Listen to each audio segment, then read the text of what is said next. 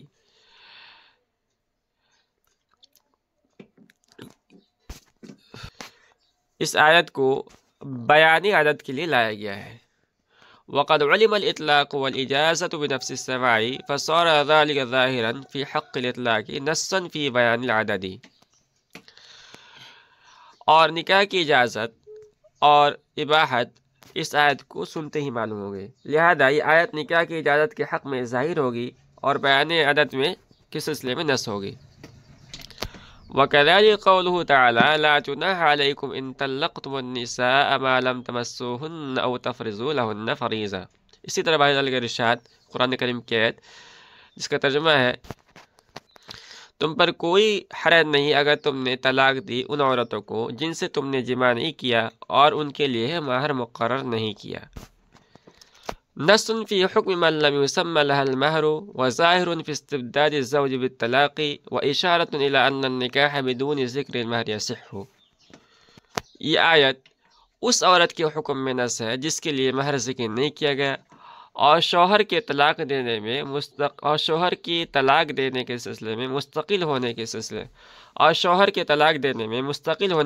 میں ظاہر ہے، اور اس طرح اشارہ ہے کہ نکاح بغیر مہر کے ذکر کے بھی صحیح ہو جاتا ہے۔ وَكَذَلِكَ قَوْلُ عَلَيْهِ السَّلَامُ مَنْ مَلَكَ ذَا رَحْمٍ مَحْرَمٍ مِّنْهُ وَطِقَ عَلَيْهِ نَصٌّ فِي اسْتِحْقَاقِ الْعِتْقِ لِلْقَرِيبِ وَظَاهِرٌ فِي ثُبُوتِ الْمِلْكِ لَهُ۔ اور اسی طرح حضور پاک صلی اللہ علیہ وسلم کا ارشاد ہے کہ جو شخص اپنی ذی رحم محرم کا مالک ہو گیا وہ اس پر آزاد ہو گیا۔ یہ کلام قریب کے لیے آزادی کا مستحق ہونے میں نص ہے اور اس کے لیے ملک ثابت ہونے میں ظاہر ہے۔ یہاں سے مصنف رحمۃ اللہ علیہ نے ظاہر اور نص کی کئی مثالیں ذکر فرمائی ہیں۔ ایک مثال تو قرآن کریم کی آیت ہے فَانْكِحُوا مَا طَابَ لَكُم مِّنَ النِّسَاءِ مَثْنَىٰ وَثُلَاثَ وَرُبَاعَ، جس میں نکاح کا حکم دیا گیا ہے اور بتایا گیا ہے کہ جو عورت تمہیں بھلی معلوم ہو ان سے تم نکاح کر سکتے ہو، 2 عورتوں سے بھی کر سکتے ہو، 3 عورتوں سے بھی کر سکتے ہو، 4 تک کر سکتے ہو۔ مصنف فرماتے ہیں کہ یہ آیت بیان عدد کے لیے لایا گیا ہے، یعنی اس آیت سے اللہ رب العزت کا مقصود یہ بیان کرنا ہے کہ ایک مرد کے لیے زیادہ سے زیادہ 4 عورتیں حلال ہیں، لہذا بیان عدد کے سلسلے میں آیت نص ہوگی۔ اور لفظ فنکحو سنتے ہی چونکہ سامع کو نکاح کی اباحت اور جواز معلوم ہوتا ہے، اس کو معلوم کرنے کے لیے سامع کو غور و فکر کی ضرورت نہیں پڑتی، اس لیے کہا جائے گا کہ آیت نکاح کے حلال اور مباح ہونے کے سلسلے میں ظاہر ہے۔ خلاصہ یہ ہے کہ آیت اباحت نکاح کے سلسلے میں ظاہر ہے اور بیان کے سلسلے میں نص ہے۔ تیسری مثال دی ہے قرآن کریم کی آیت لا جناح علیکم ان طلقتم النساء ما لم تمسوهن او تفرضوا لهن فریضہ۔